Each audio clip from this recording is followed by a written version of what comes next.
नमस्कार दोस्तों, ब्लडी सत्य के आज के इस बहुत ही हैरान कर देने वाले खौफनाक एपिसोड में आप सभी लोगों का बहुत बहुत स्वागत है। दोस्तों, आज का ये एपिसोड बिल्कुल सच्ची घटना पर आधारित है, जो घटना जुड़ी हुई है सीधे सीधे ब्रह्म दैत्य से। ब्रह्म राक्षस का नाम तो बहुत सारे लोगों ने सुना ही होगा। काफ़ी सारी फिल्मों में, काफ़ी सारे सीरियल्स में, आजकल के सीरियल्स में इसका नाम यूज़ हो चुका है, तो बहुत सारे लोगों को पता चल जाता है। लेकिन दोस्तों, ब्रह्म दैत्य का जिक्र बहुत कम जगहों पर मिलता है।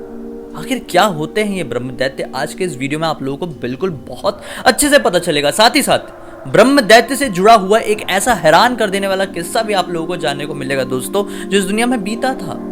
लेकिन न्यूज़पेपर्स उस ज़माने में इतने ज़्यादा होते नहीं थे। उस ज़माने में इतने ज़्यादा न्यूज़ चैनल्स होते ही नहीं थे शायद। इस कारण से ये लोगों को पता ही नहीं चल पाया। ये बात आज से तकरीबन 50 या 60 साल पहले बीती थी।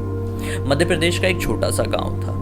उस छोटे से गांव में बहुत भारी अकाल पड़ गया था। अकाल कुछ ऐसा था कि उसके वजह से लोगों के पास पानी पीने को, खाना खाने को था ही नहीं कुछ। लोग तड़प रहे थे, तरस रहे थे। लाचारी, गरीबी बहुत तेजी से फैल रही थी उस गांव में। ऐसा लग रहा था कि वो दिन दूर नहीं है कि इस गांव से सब कुछ खत्म हो जाएगा। उसी दौरान उस गांव में कुछ ऐसा बीता जिसने सब कुछ बदल के रख दिया। उस गांव में से गुजर रहा था एक बहुत ही विख्यात ब्राह्मण। वो ब्राह्मण बहुत ही ज्यादा तेजस्वी था। वो इतना ज्यादा स्ट्रांग था कि उसे बहुत सारी चीजों की, बहुत सारे पुराणों की नॉलेज थी।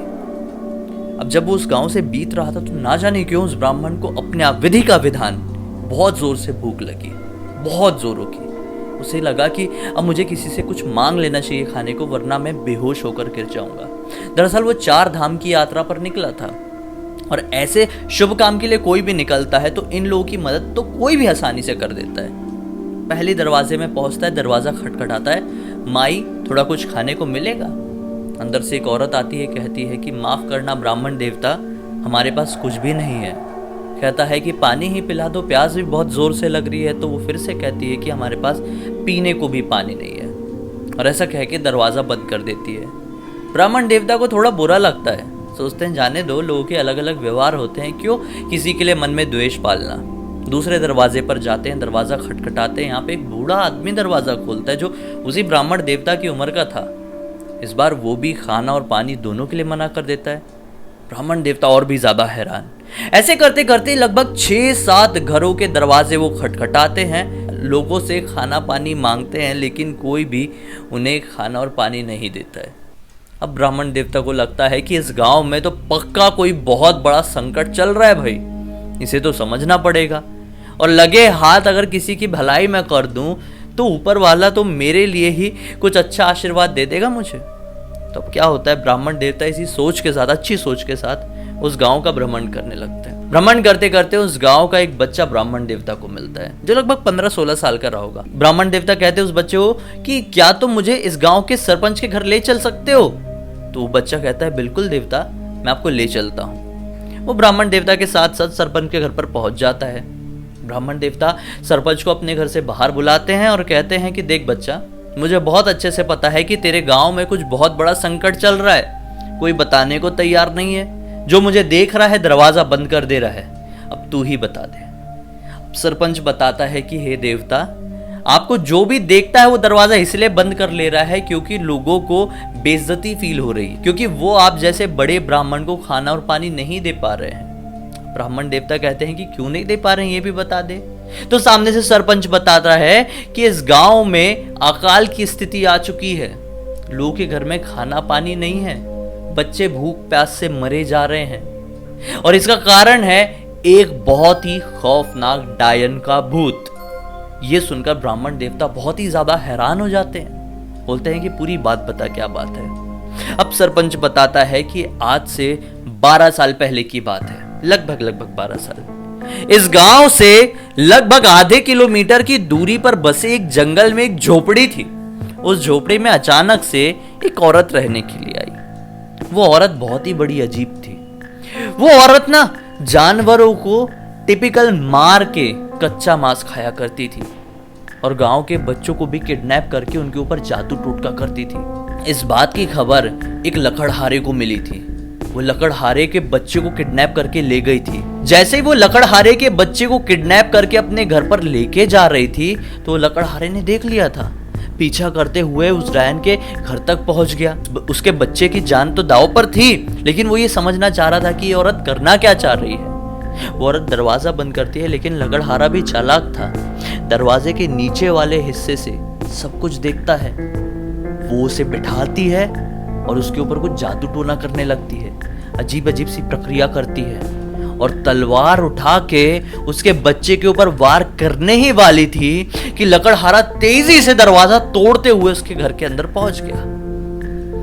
वो औरत बिल्कुल हक्की बक्की रह गई, बहुत ज्यादा घबरा गई। उसके बाल पकड़ा, घसीटते हुए उसके घर से बाहर निकाला और चिल्ला चिल्ला कर गांव के लोगों को इकट्ठा कर लिया। गांव के लोग वहां पर पहुंच गए। अब उस औरत को खींचते हुए एक बरगद के पेड़ के पास ले गए, उसे बांधे, उसकी आंखों के सामने उसके घर को जला दिए और उसके बाद उस औरत को जिंदा जला दिया गया। जिंदा जलते जलते उस औरत ने श्राप दिया कि मैं एक डायन हूं और एक डायन का श्राप कभी खाली नहीं जाएगा। आज से ठीक 12 साल बाद मेरे श्राप की वजह से तुम्हारा पूरा गांव खत्म हो जाएगा। बच्चे और बूढ़े भूख प्यास से तड़प तड़प के मर जाएंगे। और ऐसा कहते कहते वो मर गई और अब वो 12 साल पूरे होने वाले हैं और अब ये सब कुछ पूरा होते दिखाई दे रहा है। हम लोग बहुत लाचार हैं। हम लोग ये गांव छोड़कर जा भी नहीं सकते क्योंकि पूरा परिवार सब कुछ यहीं पर है। अब तो हमने मौत स्वीकार कर ली है। धीरे धीरे करके सब कुछ खत्म हो जाएगा। ब्राह्मण देवता आपसे प्रार्थना करते हैं कि आप भी चले जाइए यहाँ का। आप खाना पानी मत खाइए, वरना कहीं ये श्राप आपके ऊपर भी ना लग जाए। ब्राह्मण देवता मुस्कुराते हैं और कहते हैं कि बेटा मैं ठीक करूँगा सब, लेकिन मुझे एक गिलास जल तो दे दे। सरपंच अंदर जाता है, बड़ी हिम्मत करके ये सोचते हुए जल निकालता है कि हमारे कारण ब्राह्मण देवता के साथ बुरा ना हो जाए, लेकिन फिर भी किसी प्यासे को अपने घर से नहीं लौटाते। सरपंच को पता था। सरपंच एक गिलास पानी ब्राह्मण देवता को दे देता है, हालांकि उसके घर में भी बहुत ही कम पानी बचा हुआ था। ब्राह्मण देवता जैसे उस आंख बंद करके पानी को पीते हैं और आंखें खोलते हैं तो मानो कि आंख बंद किए किए उन्हें सब कुछ समझ में आ गया था। गिलास थमाते हुए कहते हैं, यहां से 500 मीटर की दूरी पर पूर्व दिशा की तरफ एक पीपल का पेड़ है। उस पीपल के पेड़ के पास तुम में से किसी एक को जाना है, उसकी एक डाल तोड़नी है और उस बरगद के पेड़ पर टच करके रख देनी है जिस बरगद के पेड़ पर तुमने उस डायन को जलाया था। लेकिन एक बात तुमको बहुत अच्छे से याद रखना है कि उस पीपल के पेड़ में लगभग 200 पिशाचों की आत्माएं वास करती है और इसके साथ साथ एक ब्रह्म दैत्य भी वहां पर रहता है। तो ऐसी स्थिति में तुम्हें उस पीपल के पेड़ की डाल को तोड़ने के लिए ऐसे इंसान को भेजना पड़ेगा जो इंसान भूत प्रेतों से बिल्कुल भी नहीं घबराता है और बड़ी ही आसानी से उस डाल को तोड़कर लेके आ जाए। नहीं तो कोई आम इंसान जाएगा तो उसकी मृत्यु भी हो सकती है डर के मारे। ऐसा कह के ब्राह्मण देवता आगे की तरफ बढ़ जाते हैं। अब सरपंच अगले ही दिन एक्साइटमेंट के साथ सभा बैठाता है गाँव की और सारी बातें बताता है। अब पूछता है कि कौन है वो जो उस पेड़ की डाल को तोड़कर यहाँ पर लेकर आएगा। कोई भी हाथ नहीं उठाता है। अब भाई लोगों की मौत और जिंदगी का सवाल था। सरपंच को बहुत ज़्यादा फिक्र थी। सरपंच का भी परिवार था और उसके परिवार के जैसे जैसे बहुत सारे परिवार थे उस गांव में। मृत्यु तो लोगों की लगातार हो रही थी और 12 साल भी पूरे होने ही वाले थे। उस डायन का श्राप सड़ चढ़ कर बोलने ही वाला था।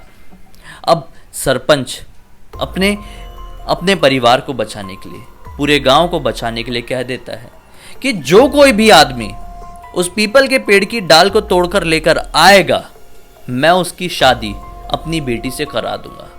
उसकी बेटी बेहद खूबसूरत थी, शहर से पढ़ाई कर कर लौटी थी। बेटी भी तैयार हो जाती है, सोचती है कि अगर मेरे ये करने से गांव की जान बच गई तो इसमें कोई बुराई नहीं है, मैं तैयार हूं। अब जैसे ये बात गांव का एक आदमी बिरजू सुनता है तो तुरंत अपना हाथ ऊपर कर देता है। अब सब लोग इसलिए और ज्यादा डर जाते हैं कि जो बिरजू था वो मांगलिक था। उसकी मांगलिक होने की खबर तो पूरे गांव में थी। गांव में छोटी छोटी बातें बहुत अच्छे से सब लोगों को पता रहती है। यहाँ पे सरपंच भी टेंशन में कि एक मांगलिक ने हाथ उठा दिया है। सरपंच की बेटी भी टेंशन में, लेकिन जैसा कि वादा किया था सरपंच ने कि मैं अपने बेटे की शादी करा दूंगा, तो वादा तो निभाना ही पड़ेगा भाई। और साथ ही साथ गांव वाले की जिंदगी की सवाल है ना। तो अब वो सरपंच भी उसे हाँ कर देता है। रात के 12 बजे उस पेड़ की डाल तोड़ने के लिए कहा गया था। रात के 12 बजते हैं। बिरजू एक लालटेन लेकर उस पेड़ की तरफ बढ़ जाता है। जैसे ही वो उसकी सीमा में एंटर करता है तो उसे ऐसा लगता है कि उसके पीछे पीछे कोई चल रहा है। बिरजू लालटेन लेकर पीछे पलट के देखता है तो पीछे कोई नहीं। बिरजू और थोड़ा सा आगे बढ़ता है। अब जैसे ही वो 10 मीटर की दूरी तय करता है वैसे ही अचानक से उसे ऐसा लगने लगता है कि उसके आसपास कोई बहुत जोर जोर से हंस रहा है। अब वो सब कुछ इग्नोर करके बिरजू और आगे बढ़ता है। हंसने के साथ साथ अब उसे रोने की आवाजें भी सुनाई देने लगी थी। अब बिरजू और आगे बढ़ता है। हंसने रोने चलने के साथ साथ उसे चीखने चिल्लाने की आवाजें भी सुनाई देने लगी थी। बिरजू और आगे बढ़ता है।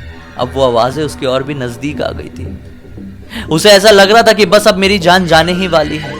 कि जैसे ही बिरजू पीपल के पेड़ को टच करता है कि अचानक से 100-200 लोग अगर किसी के कान के पास आकर जोर जोर से चिल्लाए तो उसे क्या महसूस होगा, वही महसूस होता है बिरजू को। और उसके हाथ से वो लालटेन गिर जाता है और वो अपने कान पकड़ के दबाने लगता है। चारों तरफ सन्नाटा, घना अंधेरा, चीखने की आवाज और बिरजू के कान में वो हाथ।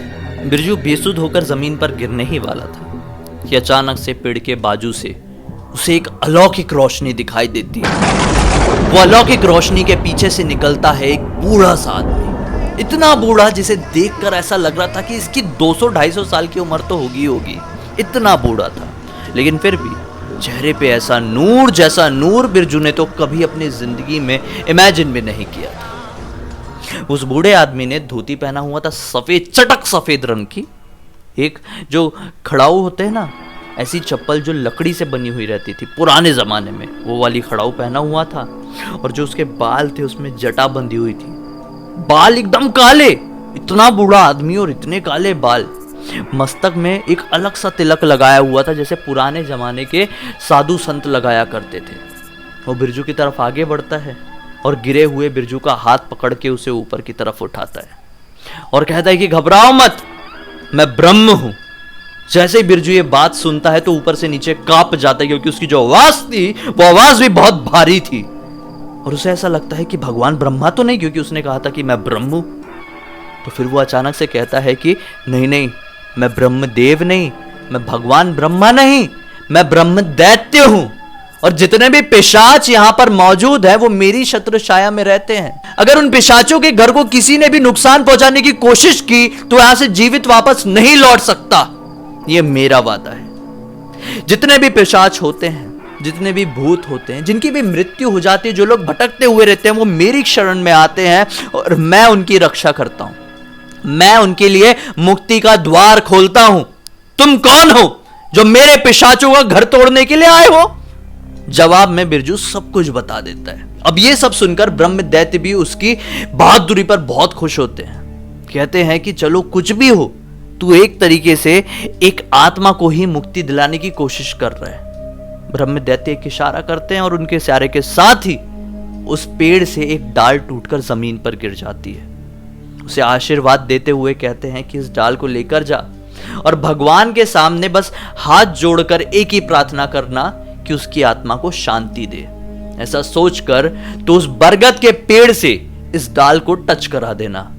फिर जैसा उस ब्राह्मण देवता ने कहा था उस हिसाब से सब कुछ ठीक हो जाएगा और तुम्हारा जो मरता हुआ गांव है वो वापस से फिर से पैदा होने लगेगा और फिर से हरा भरा हो जाएगा। बिरजू खुशी खुशी वो डाल उठाकर अपने गांव लेकर आता है और टच कर उस ब्रह्म दैत्य के बताए हुए तरीके से प्रार्थना करता है और अपने घर लौट जाता है। और फिर धीरे धीरे करते करते सब कुछ ठीक होने लगता है और सब कुछ ठीक हो भी जाता है। आज इस वाकया को लगभग 50-60 साल बीत चुके हैं, लेकिन फिर भी आप इस गांव में जाएंगे, देखेंगे तो आपको ऐसा लगेगा कि ये कैसे पॉसिबल हो सकता है कि ये गांव आज से कुछ साल पहले मरने वाला था, क्योंकि आज वो गांव काफी समृद्ध गांव है मध्य प्रदेश का। नाम मैं नहीं बताऊंगा वरना कोई परेशानी हो सकती है। भाई आजकल बड़ी परेशानियां हो जाती है यूट्यूब में, अगर किसी चीज का नाम ले लो तो मैं नहीं लूंगा। लेकिन ये कहानी सुनकर मैं बस इतना ही कहूंगा कि यार कैसे पॉसिबल हो सकता है कि एक तरीके का पिशाच ही किसी की जान बचाए, किसी एक इंसान की नहीं बल्कि पूरी गांव की जान बचा ले। लेकिन दरअसल ब्रह्म दैत्य को पिशाच कहना बहुत ज्यादा गलत होगा, बहुत ज्यादा। ब्रह्म दैत्य किसी तरह के पिशाच नहीं होते हैं, बल्कि एक तरह की ऐसी आत्माएं होती है जो कि ब्राह्मणों की होती है। ऐसे ब्राह्मणों की आत्माएं जो अपनी जिंदगी में अच्छे काम किए हुए रहते हैं, लेकिन उनकी मृत्यु समय से पहले हो जाती है, और समय से पहले मृत्यु होने की वजह से वो लोग प्रेत योनि, पिशाच योनि में चले जाते हैं। लेकिन जैसे कि वो अच्छे कर्म किए रहते हैं, इस वजह से वो बुरे पिशाच नहीं बनते हैं, बल्कि सबको पनाह देने वाले एक अच्छे पिशाच बन जाते हैं, और फिर जितने भी नॉर्मल भूत प्रेत होते हैं उनकी ही शरण में जाते हैं। ये बहुत ही ज्यादा विद्वान होते हैं, ये चाहे तो किसी को भी वरदान और किसी को भी बहुत बड़ा श्राप दे सकते हैं। ये हमेशा सफेद रंग की धोती और एक खड़ाऊ पहनते हैं। इनकी आंखों में, इनके चेहरे में बहुत तेज होता है। अक्सर ये सुनसान जगहों में, और खासकर ऐसे पीपल के पेड़ों में जो कि किसी जलाशय के आसपास हो, जैसे किसी तालाब, नदी, लेक, ऐसी कोई भी जगह। ब्रह्म दैत्य से कभी भी किसी कंडीशन में घबराना नहीं चाहिए, बल्कि कभी भी अगर ये आपके सामने आ जाए तो उनके पैर छू के उनसे प्रार्थना करनी चाहिए, उनका आशीर्वाद लेना चाहिए। क्योंकि ब्रह्म दैत्य अगर किसी भी इंसान को एक बार कोई भी आशीर्वाद दे दे तो आशीर्वाद कभी भी खाली नहीं जा सकता। ब्रह्म दैत्य की पहचान होना बहुत जरूरी है। इनके हुलिये से ही इनकी पहचान हो सकती है। ये अक्सर जटा बांधे रहते हैं, माथे में एक अलग सा टीका, इनके पैरों में एक खड़ाऊ होती है, एक साथ में धोती, और ऊपर की तरफ कुछ भी नहीं पहने हुए रहते हैं, एक जनेऊ भी धारण किए हुए रहते हैं। ब्रह्म दैत्य बहुत ही ज्यादा विद्वान होते हैं दोस्तों, इसलिए उन्हें सिर्फ और सिर्फ संस्कृत भाषा में ही बात करना आता है। तो आपको कोई भी ऐसा मिले तो जरूर एक बार सोच लें कि इसमें कुछ तो खास होगा, शायद ये ब्रह्म दैत्य भी हो सकता है। दोस्तों, ब्रह्म राक्षस और ब्रह्म दैत्य में इसी बात का फर्क होता है कि ब्रह्म राक्षस ऐसे ब्राह्मणों की आत्मा होती है जो अपने विद्वान होने के गुणों का गलत उपयोग करते हैं अपनी जिंदगी में, और साथ ही साथ मरने के बाद भी जो मांस मटन खाते हैं, जो बुरे काम करते हैं, जो लोगों की बुराई करते हैं, ऐसे लोग ही, ऐसे ब्राह्मण ही मरने के बाद एक पर्टिकुलर श्राप की वजह से ब्रह्म राक्षस बन जाते हैं, और मृत्यु के बाद भी वो इंसानों के मांस को खाना पसंद करते हैं। इसके ठीक विपरीत ब्रह्म दैत्य होते हैं। मुझे उम्मीद है दोस्तों कि आपको मेरा आज का ये वीडियो अच्छा लगा होगा। अच्छा लगा है तो वीडियो को बहुत सारे लाइक कीजिए। एम करते हैं कम से कम 10,000 लाइक की। उम्मीद करता हूं आप लोग जरूर देंगे, और अगर देंगे तो इसी तरह के और भी हैरान कर देने वाले अर्बन लीजेंड्स की कहानियां मैं आप लोगों के पास लेकर आऊंगा, जो कि भारत से ही ताल्लुक रखते हैं और जिनकी जानकारी आप लोगों को नहीं होगी। दोस्तों, अगर मुझे पहली बार देख रहे हैं तो इस चैनल को सब्सक्राइब करके बेल आइकन दबा के ऑल के ऑप्शन में क्लिक करना, क्योंकि इसी तरह के हैरान कर देने वाले अनोखे वीडियो रेगुलरली लेके आते रहता हूं। इनसा के लिंक इस वीडियो के डिस्क्रिप्शन बॉक्स में। अगर आप लोगों के पास इसी तरह की और भी हैरान कर देने वाली कहानियां हैं तो लिख भेजिए। भले ही थोड़ा लेट देखूंगा, लेकिन देखूंगा और आप लोगों की कहानी स्क्रीन पर लेकर जरूर आऊंगा दोस्तों। तो चलिए कल फिर से मिलते हैं, तब तक के लिए बहुत बहुत धन्यवाद। आपका दिन शुभ हो।